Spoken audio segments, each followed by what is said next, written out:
বেলকুচিতে আইনশৃঙ্খলা কমিটির মাসিক সভা অনুষ্ঠিত।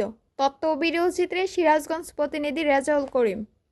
সিরাজগঞ্জের বেলকুচিতে আইনশৃঙ্খলা কমিটির মাসিক সভা অনুষ্ঠিত হয়েছে।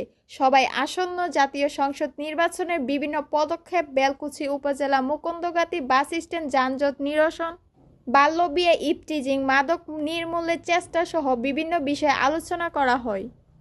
আলোচনায় বলা হয়, রাস্তাঘাটে ছোট ছোট বাচ্চা মানুষ ব্যাটারি চালিত অটোযান সহ বিভিন্ন প্রকার গাড়ি চালায়, যার কারণে প্রতিনিয়ত রাস্তায় দুর্ঘটনা হচ্ছে।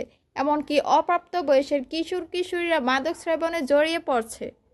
এতে ছাত্রছাত্রীদের লেখাপড়ার অবনতি সহ সমাজে খুন খারাপি, ধর্ষণ, লুটপাট, চাঁদাবাজি বেড়েই চলেছে।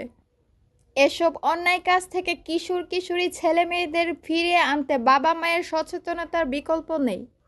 সোমবার সকালে 22 ডিসেম্বর বেলকুচি উপজেলা সম্মেলন কক্ষে আইন শৃঙ্খলা কমিটির মাসিক সভায় সভাপতিত্ব করেন বেলকুচি উপজেলা নির্বাহী অফিসার আফরিন জাহান।